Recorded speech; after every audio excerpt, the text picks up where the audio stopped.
Good evening, everybody. Welcome to another night in Sleepless in Cyber. I appreciate you tuning in. I hope I've got all the bugs worked out. I think sound is going. I got video going. I have the live stream going. So I'm hoping that this recording becomes a final post that I can get out to everyone. This is a process that's been I've been working on for the last couple of weeks, a couple of months actually, and it comes from several people asking me how I do my threat analysis in my organization, and it's a process that anybody can do, and I encourage people to do. And I thought maybe I can bring people along in my process, and so they can see how I do things, and maybe it can help you guys learn a little bit more about your organization, about your processes, and utilize the tools that you already have to better protect against cyber attacks. So let's just go ahead and get started. I'm hoping we're going to be about 30 minutes. This is kind of a preliminary episode here. There's some other episodes that have happened the last couple of weeks that will never see the light of day for a variety of reasons. Some of them have been deleted. Some of them are going to be unlisted forever. But I really appreciate the feedback people have been giving me that have seen some of them. And I'm hoping to really provide a good product for everyone. So just bear with me as I'm learning this, as we're working through this process. All right, let's get started.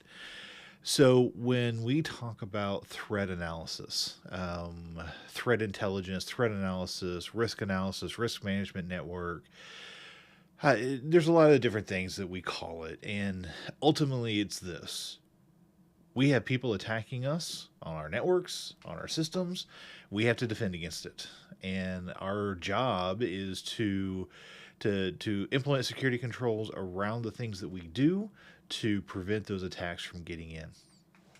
And this is the process that I go through, and this is not a complicated process, and this, you don't need a lot of tools. You need a few things you probably already have, and really just thinking about it differently. So we all know that we have firewalls, and on the outside of those firewalls, we have attacks that are coming in, whether it be bots, command and control servers trying to get access to our servers, or the other way around, or people just constantly scanning and doing things. Well, I actually use a lot of sensors on my network. So I have sensors on the inside of my network, and I have sensors on the outside of the network. Now, when I say sensors, what I'm really talking about is just it's a host running a local intrusion detection system. Something free, something easy. I like using Raspberry Pis. That's just something I've used for a long time. But I like having some hosts out there that are just monitoring what's happening on the network.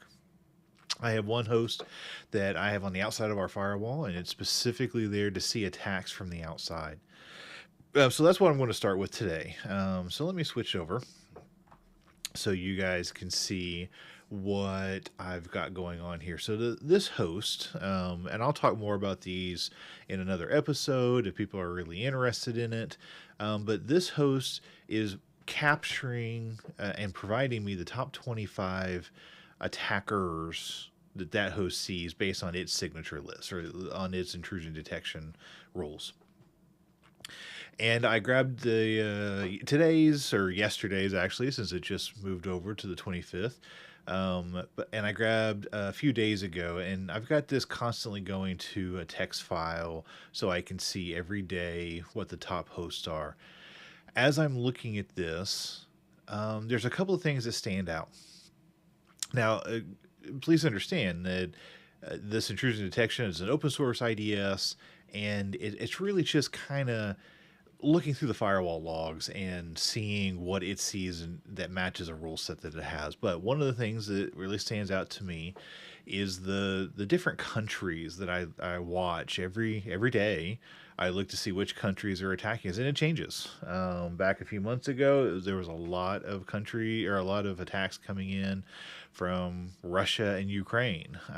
We've kind of moved over into machines that are in Asia and that side of the planet. We still have a lot of attacks coming in from the U.S. But the one I really want to look at tonight is specifically that one that's been showing up a lot here recently, and that's Singapore. We have a lot of hosts or a lot of attacks coming in. And so that caught my attention. It was fairly new in the last few weeks that's really been popping up on this particular list. So I thought we might want to do some more analysis on this just to see what we see. Now, a lot of this I've pre-done, so I could grab some pictures and stuff for you guys, so you can kind of see my process. But this is really how it goes. I look at this list and I look at every day, and I'll do some more advanced looking on that IDS. But this basic list of countries is just something I see. I look at every morning, actually a couple times a day, but every morning I look at it and I make a mental note of what I see and kind of what we're doing on other parts of our network in terms of our firewall and some other things. So really and truly, the first thing I do is when I get a country like that or I get a location like that, I actually jump out on the internet. So I'm going to switch over to my laptop here, and let's do a quick search. So I think this is big enough for everyone to see. Singapore cyber news. Please excuse the typing. This is live, and so nothing is going to be perfect all night. All right. So when I'm going through the news, so I'm just kind of wanting to get an idea of what's actually happening. And so I quickly look through portswigger.net is one that I'll watch periodically, just kind of see what's happening out there in the world on that website. I see some cybersecurity latest news coverage. That might be something that we might be interested in. But really what I'm kind of looking for is cyber attacks. Now, Today Online looks like they've got some notes on cyber attacks. That might be kind of interesting. As I go down through here, and really what I'm doing is I'm just kind of looking really quick. We all have long days and we have long days of meetings. I don't always get the chance, which is why I'm doing this series at midnight, because sometimes the only time I get to do this is in the middle of the night. But during the day, I try to do a quick search. I go through the news articles. Now this one right here, this one catches my attention really quickly. TMT firms among top targets for cyber attacks in Singapore. And of course, cyber attacks, anything that would be like that, that's going to grab my attention. Now, this is from Computer Weekly.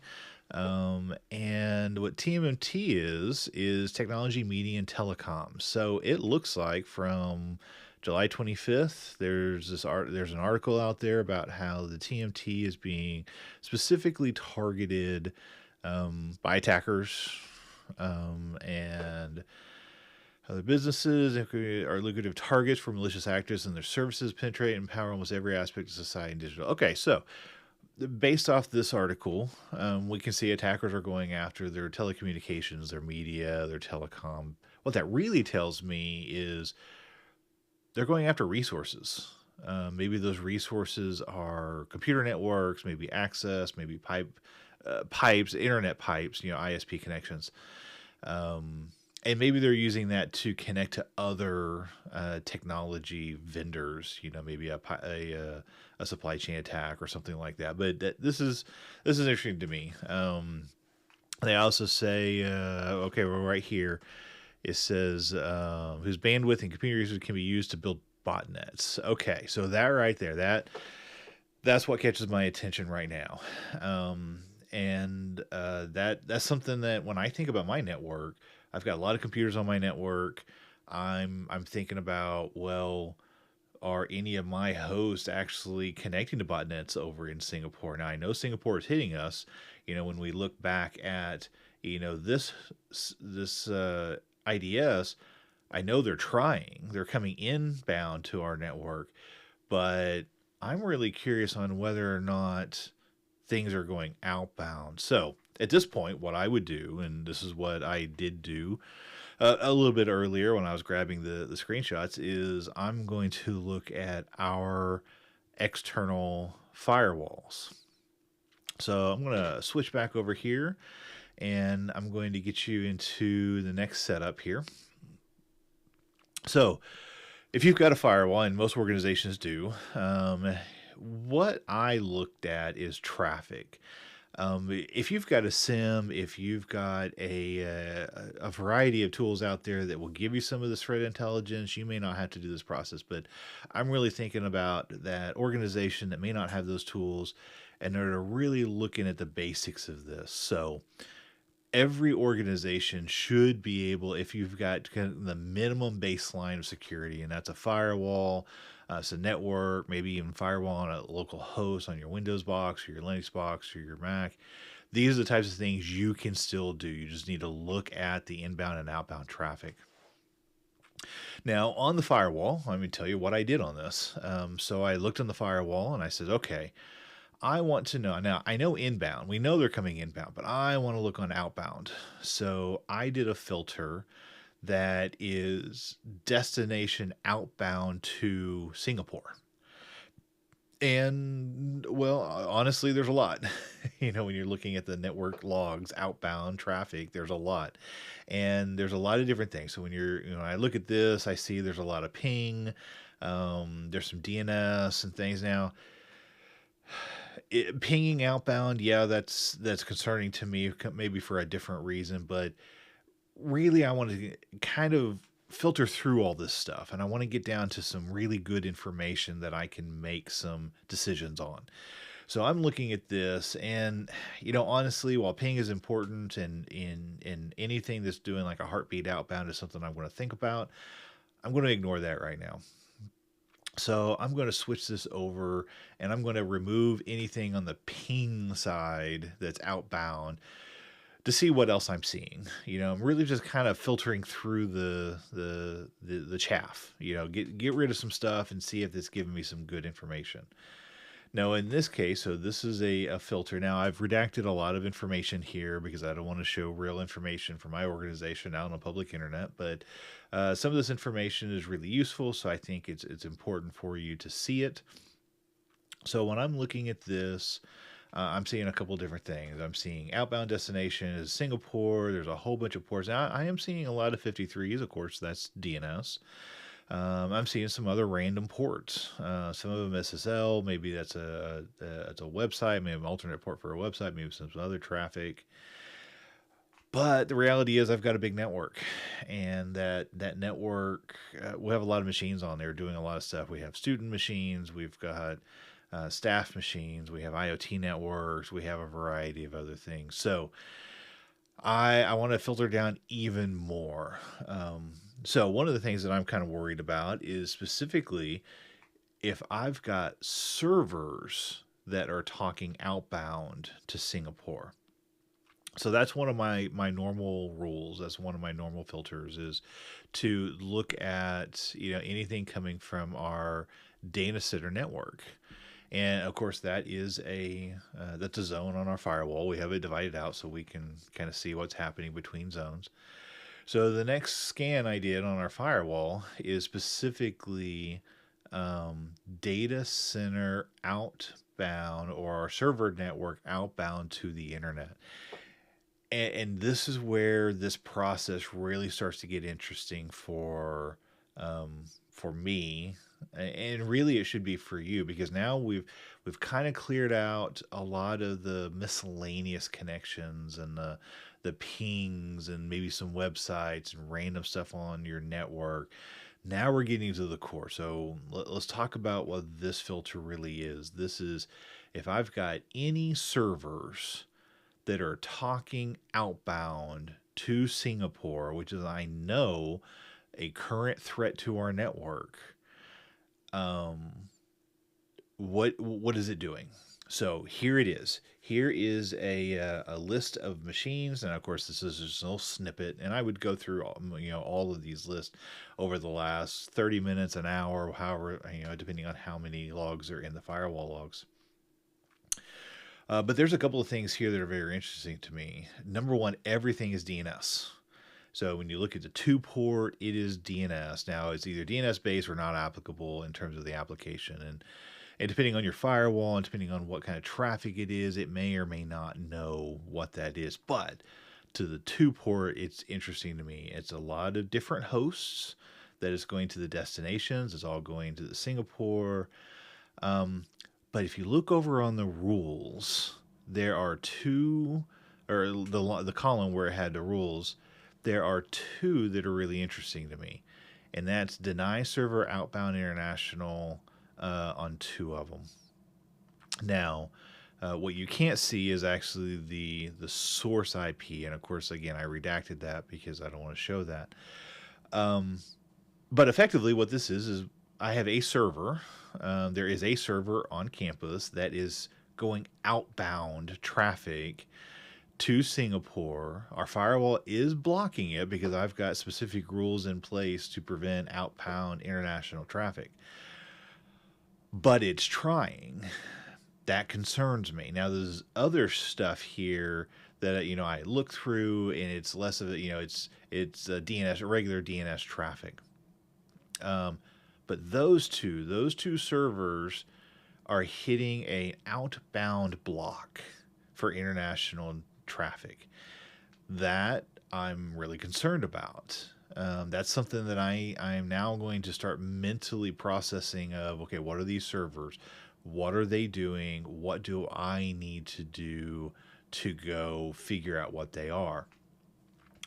Now, and I did this. I found these servers. I actually know what these servers are. I happen to recognize them when I saw the IP addresses, as you would if you spend a lot of time in your logs and time in your firewalls. You'll start to see what is your normal traffic. But I recognize these servers. So the next thing that I did was I went to our actually, the first thing I did is I did a quick scan, an nmap scan on these hosts, just to try to get an understanding of what they were. But I recognized what they were, and there wasn't anything out of place for that. But I decided to go take a look at our vulnerability assessment tools. You could run a vulnerability scan against it, but we have a regular scan that runs, on campus. And so I went to go look at the vulnerability assessment tool that we already have running. And this is what I found for that host. Again, I've redacted it. And what's interesting to me is there are a handful of vulnerabilities on there, medium vulnerabilities at least, that is interesting to me. The second one down there is DNS server recursive query cache poisoning weakness. So there's a problem with DNS. Now, we're not going to get into the specifics of that particular vulnerability, because I think that goes beyond what I want to cover in these Sleepless in Cyber episodes. But this is something that has now caught my attention. Now, let me tell you what this really means. When we talk about computers and we talk about servers and we talk about things that we need to do, we always talk about, well, we got to make sure they're updated. Absolutely, general information or general common sense out there is you got to keep them updated. But let's think about what we just did. We started with actual attackers.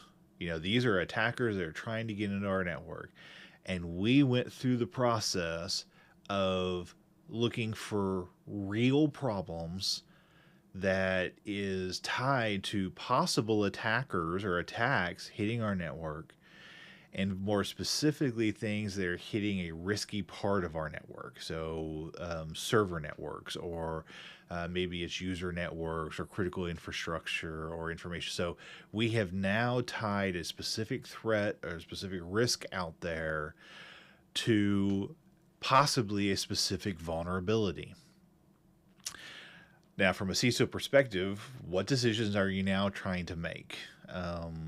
I see attackers. I know that telecom and media and computer networks in Singapore are being attacked by threats that are wanting to get their resources as a command and control network or a command and control resource. And now I've got machines that could possibly be trying to talk outbound. Now, they may not be related. Don't get me wrong. I mean, there's a lot of pieces to this. This is just a threat analysis of going through some of the basics in 30 minutes. So this is the process that you go through. You start with a known threat. You start with what could be happening. You look at your real data that's on your firewall. You start making some correlations, and then you come back to what is actually happening on your network. Now, this is a little bit old information, and we've already taken care of this, but what it turned out was the machine needed its updates. It was that simple. And a lot of people would say, well, you've got to get your updates on there. Absolutely, you do. But when you have a big network, sometimes you missed a host. Sometimes they're not in your regular update processes. Or they're waiting for the start of school to finish, or there's a variety of different reasons why a host may not be patched. And we can say you should absolutely patch every machine, and that's what you should say as a CISO. But the reality is sometimes you can't get that done.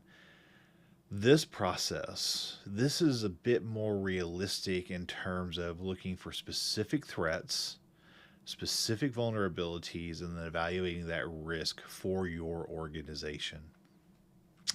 So this is the process. This is a simple process, and in these episodes of Sleepless in Cyber, I want to walk through these, and in the future episodes, I want to actually do this live. Some of these I grabbed some screenshots from when we were doing it, and to show you guys kind of that basic process we're going to go through. But this is my normal procedures. Start with the actual attack, start looking for vulnerabilities, looking at risk, looking at threats, and put all that together in a decision-making process. So I hope everyone has enjoyed this little process, a little snippet of kind of what I do in terms of basic threat analysis. If you are an IT position, or if you're just getting into cybersecurity, or even if you're a CISO that is up in the middle of the night and is not able to get this done during the day, well, come back and join me. I'm going to be doing this, on Wednesday night, Thursday mornings. I'm hoping to start at about 5 till midnight, just to say that I did it on Wednesday night instead of saying I did it early in the morning on Thursday. Of course, these are going to be recorded to YouTube, so you can catch it afterward.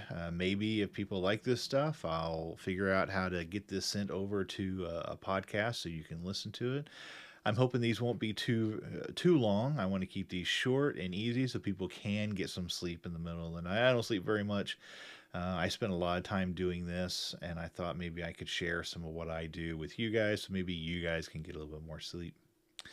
Anyway, I hope everyone has a great evening. I hope everyone stays safe.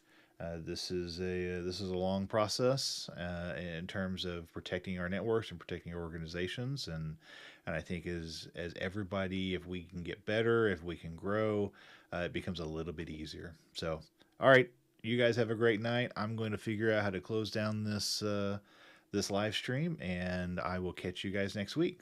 Thanks. Bye.